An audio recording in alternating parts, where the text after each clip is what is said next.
Você já ouviu falar em linguagem neutra e gênero neutro? A sociedade sempre lutou pela inclusão e respeito à diversidade. A linguagem neutra busca incluir todos os gêneros na nossa língua, tanto nas falas quanto na escrita. A doutora em letras português, Norma Ramos, e o pesquisador Carlos Daniel Rego falam sobre o tema.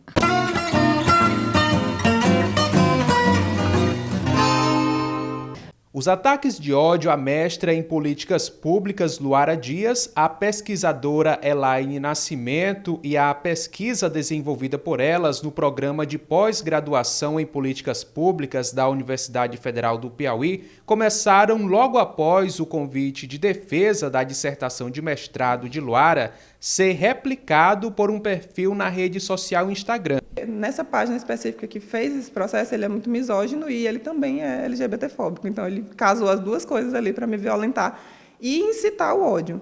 Então, o que ele fez foi esse processo, né, de incitar o ódio. E eu acho que, para além da misoginia e lesbofobia que ele coloca em cima da pesquisa, ele quis também fazer esse movimento que as pessoas que não estão dentro da academia e que não procuram saber o que é a pesquisa, a cientificidade das pesquisas e as motivações que fazem a gente colocar determinados títulos também, definir o que a gente pode ou não pesquisar dentro da academia. Esses caras, eles incitam ao ódio justamente por isso. Intitulada Sapatonas, Caminhoneiras Negras e o Mercado de Trabalho como um Desafio, a pesquisa levou 2 anos e meio para ser produzida e buscou mostrar a realidade de mulheres negras e lésbicas, que por muitas vezes acabam tendo que enfrentar o preconceito, o medo de serem discriminadas, demitidas ou mesmo de não encontrarem vagas disponíveis para elas no mercado de trabalho.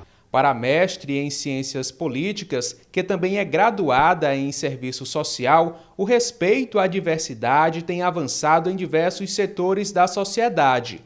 Porém, no ambiente de trabalho, a questão ainda é permeada por bastante preconceito e discriminação. Qual é a relação importante que a gente precisa trazer aqui? É de que isso é uma cultura recentemente colocada em que, quando eu não concordo com algo, eu preciso atacar, né?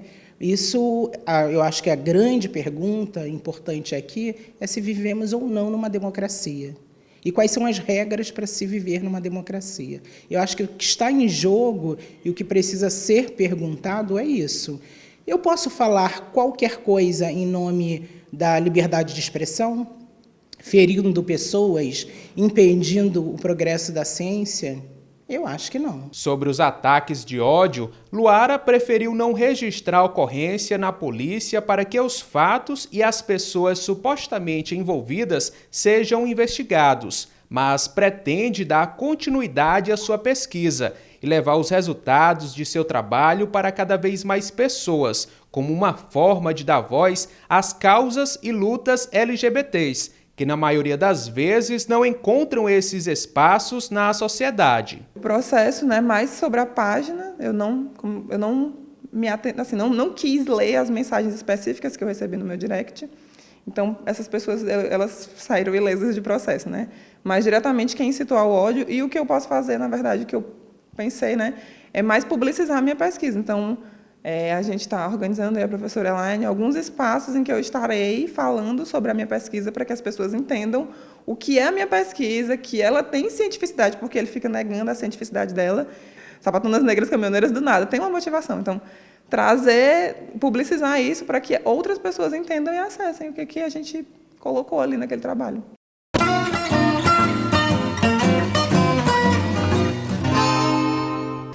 Carlos Daniel, você tem uma pesquisa sobre linguagem neutra. Fala aí para a gente como é que começou o seu interesse pelo tema.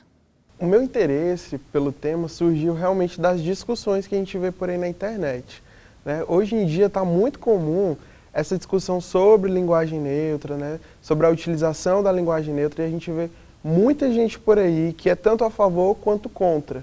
Eu consegui ter acesso a muitas informações que antes eu não tinha, que eu lia por aí pela internet, mas que eu não conseguia chegar a uma conclusão, né? Então, por exemplo, quando a gente fala de linguagem neutra, a gente está falando de uma língua para as pessoas que não se identificam nem no gênero masculino, nem no gênero feminino.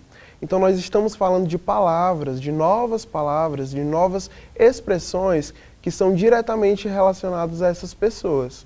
Quando nós falamos boa tarde a todos ou boa tarde a todas, nós estamos nos referindo ao público masculino e ao público feminino.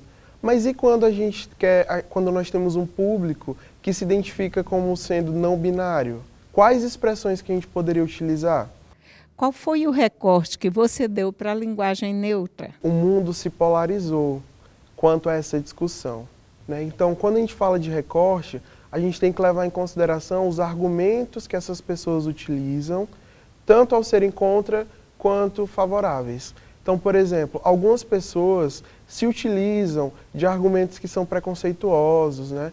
Que não incluem as pessoas que se consideram não binárias. A gente precisa tomar muito cuidado na forma de construção do nosso discurso, porque nós estamos falando de uma língua que já surgiu há muito tempo. E por mais que os seus falantes venham evoluindo, né, e por mais que a língua também evolua junto com os seus falantes, nós ainda estamos no processo de construção. A proposta da linguagem neutra é representar as pessoas não binárias. Quais são os objetivos da sua pesquisa? Eu realmente quis chegar a uma conclusão de como a gente pode identificar o gênero neutro. Porque as pessoas que não se encaixam no gênero masculino ou no gênero feminino, elas também precisam se sentir incluídas. Porque nós, enquanto falantes, somos o produto da nossa fala. Explica para a gente sua fala. Você diz que não dá para falar de língua neutra sem falar de inclusão ou exclusão. Se eu emito um discurso, né, que vai incluir uma parte da população, como o público masculino quando eu falo todos, ou uma parte da população feminina quando eu falo todas, ainda assim vai ficar aquele restante que não se encaixa nessa temática, né, nessa binariedade masculino e feminino. O que é para você a implementação de uma expressão justa de gênero em uma língua? Eu quero dizer, realmente, tomando exemplos de outras línguas que já apresentam essa construção do gênero neutro. Por exemplo, na língua inglesa e, recentemente, na língua sueca. Eles adicionaram um pronome neutro justamente para incluir as pessoas que não se encaixam nem no feminino nem no masculino. Mas a gente precisa deixar claro que isso só pôde existir por conta das diversas discussões dentro do país para a inclusão dessa parte da população. Então, se nós fôssemos pensar numa inclusão de gênero aqui na nossa língua portuguesa, primeiro nós teríamos que aliar as discussões sociais das pessoas que precisam, que se encaixam e que se identificam com as discussões linguísticas de construção de palavras. Como você vê as polêmicas em relação à linguagem neutra? Algumas pessoas, elas utilizam de discursos preconceituosos com formato de chacota. Outra polêmica que a gente encontra muito por aí são pessoas que fazem algum tipo de pesquisa prévia, né, alguma coisa muito curta, e dizem que se nós acrescentarmos esse gênero neutro, nós vamos estar acabando com a beleza da língua portuguesa. Mas qual seria a beleza da língua portuguesa se ela fosse uma língua que excluísse uma parte da população? Qual seria a beleza disso? O que seria, na verdade, mais belo do que incluir a toda a população?